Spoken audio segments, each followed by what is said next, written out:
আসসালামু আলাইকুম। মোটামুটি দীর্ঘদিন ঘোরাঘুরি হয় না, তো হঠাৎ ঈদের পরে আজকে ঘুরতে বেরোইলাম বলতে এখানে এসেছি আমি। এটা হলো ন্যাশনাল জু, জাতীয় চিড়িয়াখানা। তো এখানে এসে খুবই রোমান্টিক একটা সিচুয়েশনে আছি যে আপনারা জানেন যে ঈদের পর থেকে মোটামুটি টুকটাক কম বেশি বৃষ্টি হচ্ছে। তো এখন সেই বৃষ্টি হচ্ছে আর আমি ছাতা নিয়ে চিড়িয়াখানার মধ্যে দিয়ে হাঁটতেছি। বিষয়টা খুবই ইন্টারেস্টিং, আই এনজয় ইট। আর আজকের এই ভিডিওতে তুলে ধরবো বৃষ্টিময় চিড়িয়াখানার আসল রূপ। তো চলুন ভিডিওটা শুরু করা যাক। চিড়িয়াখানায় অনেকবার এসেছি জীবনে, তবে ভিডিও চিত্র তুলে ধরার প্রচেষ্টা এবারই প্রথম। তবে বৃষ্টিময় চিড়িয়াখানায় ভ্রমণ এবারই প্রথম। 1974 সালের 23 জুন ঢাকা চিড়িয়াখানা নাম নিয়ে এর যাত্রা শুরু হয়েছিল। 2015 সালের 5 ফেব্রুয়ারি নাম পরিবর্তন করে রাখা হয় বাংলাদেশ জাতীয় চিড়িয়াখানা। আর এটা ঢাকার মিরপুরের 2 নম্বরে অবস্থিত। চিড়িয়াখানার পাশেই আছে বাংলাদেশ জাতীয় উদ্যান বা বোটানিক্যাল গার্ডেন। রবিবার বাদে সপ্তাহের অন্য 6 দিনেই সকাল 9টা থেকে সন্ধ্যা 6টা পর্যন্ত খোলা থাকে। মোটামুটি 186 একর জমিতে 191 প্রজাতির মোট 2150টি মানে 2150টি প্রাণী আছে আমাদের এই চিড়িয়াখানায়। চিড়িয়াখানার বর্তমান প্রবেশ মূল্য 50 টাকা। চলুন আগে টিকিটটা নিয়ে ভিতরে চলে যাই।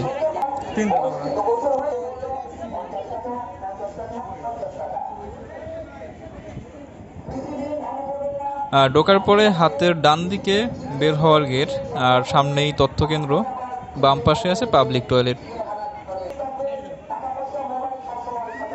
চলুন এই মনোরম পথ ধরে সামনে এগিয়ে যাই। চিড়িয়াখানায় আসলে বাচ্চা সোনামণিদের প্রধান আকর্ষণ থাকে রয়্যাল বেঙ্গল টাইগার। করোনাকালে গত 26 মে 2021-এ বেঙ্গল টাইগার দম্পতি টগর আর বেলির ঘরে জন্ম নিয়েছে ছেলে টাইগার শাবক দুর্জয় আর মেয়ে টাইগার শাবক অবন্তিকা।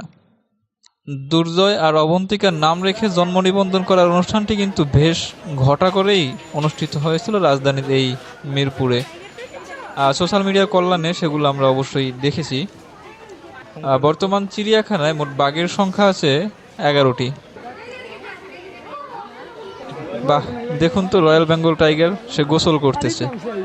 যাই হোক, এবারের ভ্রমণে বাঘকে গর্জন করতে দেখলাম, গোসল করতে দেখলাম, ঘুমাতে দেখলাম, আবার পায়চারিও করতে দেখলাম।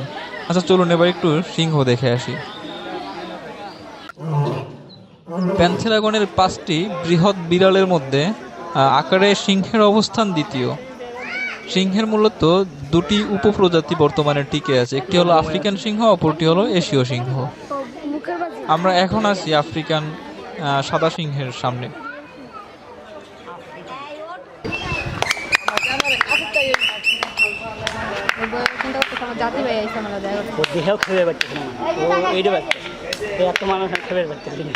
বাঘ সিংহের খাঁচার কাছেই আছে কালো ভাল্লুকের খাঁচা।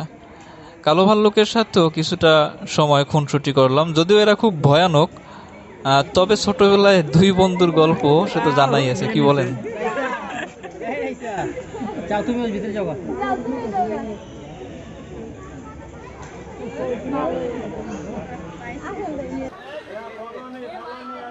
বাংলাদেশ জাতীয় চিড়িয়াখানায় সংখ্যায় সবচেয়ে বেশি আছে সম্ভবত এই চিত্রা হরিণ। আহা, আল্লাহ তাআলার কি দারুণ সৃষ্টি, দেখেই চোখ জুড়িয়ে যায়। চিড়িয়াখানায় মোট 3টি হরিণের বিচরণ ভূমি আছে।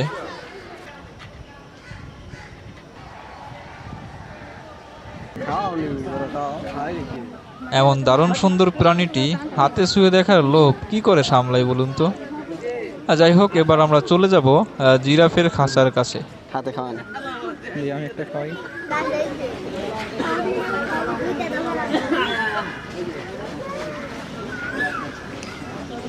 চিড়িয়াখানায় অনেক জনপ্রিয় এই প্রাণীটি হচ্ছে জিরাফ। এটি ডাঙার প্রাণী জগতের সবচেয়ে লম্বা প্রাণী, যা প্রায় 19 ফুট পর্যন্ত লম্বা হয়। তাই তো জিরাফের দর্শনার্থী ঘেটে ভিড় থাকে সবসময়ই। চলে এলাম জিরাফের পাশেই রাখা জেব্রার সামনে। সাদা কালো ডোরা কাটা এই প্রাণী তাদের স্বতন্ত্র সাদা কালো এই ডোরার জন্যই খুব পরিচিত। এই যে দেখুন, এই ভাই মনে হয় ঘষে ঘষে দেখতেছে এটা কি রং করা নাকি আসলেই এমন। যাই হোক, মজা করে বললাম। চলুন দেখি পাশে রাস্তা বলে ঘোড়ার কি অবস্থা। মানুষের সবচেয়ে বেশি ব্যবহৃত প্রাকৃতিক বাহন হচ্ছে এই ঘোড়া। সেই আদিম যুগ থেকে যানবাহন হিসাবে ঘোড়া মানব সমাজের বেশ দারুণ উপকার করে এসেছে। আর যুদ্ধে ঘোড়ার ব্যবহার সম্পর্কে তো আসলে নতুন করে কিছু বলার নেই, আপনারা সবই জানেন।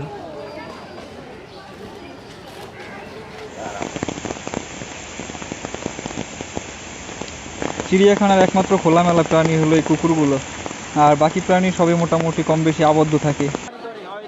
বৃষ্টি বেশ খানিকটা কমেছে, তাই অনেক মানুষই ছাউনির নিচ থেকে বেরিয়ে আবার প্রাণী দেখা শুরু করেছে। এবার চলে এলাম জলহস্তির পুকুরের সামনে। জলহস্তির নাদুস নদুস শরীরের দিকে তাকালে সহজেই বোঝা যায় আসলে বন্ধু মহলের মোটাসোটা বন্ধুকে কেন সবাই জলহস্তি নামেই ডাকে। আর দেখুন অবস্থা, শরীর নিয়ে তো তার হাঁটতেই খুব কষ্ট হচ্ছে।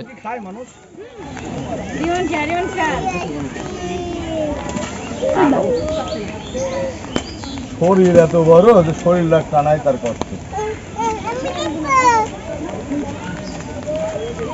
জলহস্তির এগুলো কি খাবার দেন আঙ্কেল? চলুন আরেকটা দারুণ প্রাণীর সাথে দেখা করে আসি। ছোটবেলায় বড়দের কাছ থেকে কম বেশি সবাই এই উপাধি পেয়েছেন আশা করি। গাধা, গাধার বাচ্চা, এমনকি গাধার বাচ্চা গাধা, এরকম বিভিন্ন শৈল্পিক উপায়ে তিরস্কৃত হওয়ার সৌভাগ্য আমারও কিন্তু হয়েছিল। তো এই হলো মূলত সেই প্রাণীটি, মানে গাধা। গাধার সংখ্যাও চিড়িয়াখানায় কম দেখি না, বেশ ভালোই, বেশ কয়েকটা খাঁচা আছে গাধার দখলে। তো আমরা এখন আছি গন্ডারের খাঁচার সামনে। এখানে আসলে একটা বিষয়ে সিরিয়াসলি মায়া লাগে। দেখুন, খাঁচার মধ্যে তাল গাছ লাগিয়েছে, তাও জোড়া। অথচ সেই যবে থেকে চিড়িয়াখানায় আসি তবে থেকেই এই গন্ডারকে সিঙ্গেলই দেখে আসছি। যাই হোক, চিড়িয়াখানায় চতুষ্পদ প্রাণীদের মধ্যে এগুলো ছাড়াও আছে হাতি, গয়াল আছে, ভেড়া, ওয়াটার বাগ, উৎসহ আরও অনেকগুলো প্রাণী আছে। তবে আমরা এবার একটু সাপ কুমিরও দেখে আসি, চলুন। কুমিরের খাঁচায় আকর্ষণ করার মতো আসলে তেমন কোনো কুমির দেখলাম না। এর চেয়ে আসলে অনেক বড় সাইজের গুইসাপও গ্রামে অহরহ দেখা যায়। যাই হোক, সময়ের বিবর্তনে এরাই আবার ভয়ঙ্কর বড় সাইজের কুমিরের রূপ নিবে। দেখি পাশের খাঁচার গরিয়ালের কি অবস্থা। গরিয়ালের ছবি দেখেই শান্তি, বাস্তবে কোনো গরিয়াল নাই। আবার হালকা করে বৃষ্টি নামা শুরু করেছে। যাই হোক, এই ফাঁকে অজগরকে একটু দেখে আসি। বৃষ্টির কারণে অনেকেই সাপের ছাউনির এখানে এসে আশ্রয় নিয়েছে।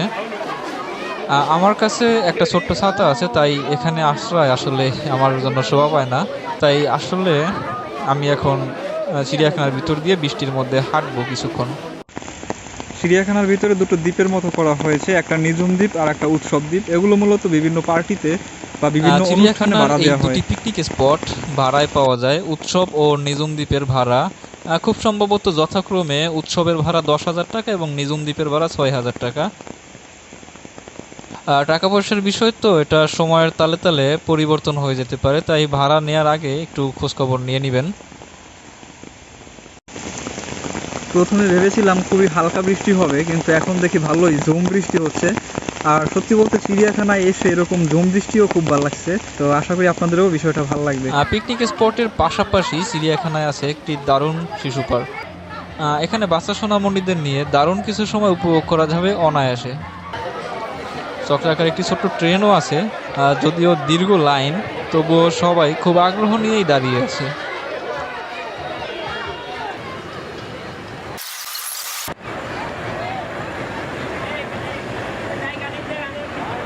আসলে শুক্রবার হওয়ায় ভালোই মানুষের ঢল হয়েছে, আবার অনেক বেশি উপচে পড়া ভিড়ও বলা যাবে না, যেটা ঈদের ছুটিতে হয়েছিল। যাই হোক, এখনও অনেক প্রাণী আমাদের দেখা বাকি আছে, বিশেষ করে পাখি জাতীয় প্রাণীগুলো। চলুন সেগুলো দেখি। পাখি জাতীয় প্রাণীর মধ্যে সবার আগে অবশ্যই ময়ূরের কথা বলতে হয়। ময়ূরের পেখম মেলে এমন নাচ সেই ছোট্টবেলা থেকে দেখে আসছি, এখনও ভীষণ রকম ভালো লাগে।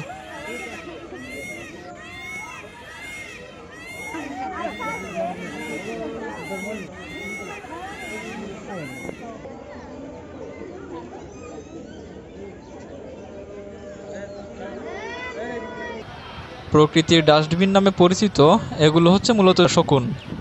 যদিও সভ্যতার ক্রমবিকাশে শকুন এখন প্রায় বিলুপ্ত, তবে পরিবেশের ভারসাম্য রক্ষায় শকুনের গুরুত্ব কিন্তু মোটেও অস্বীকার করা যাবে না।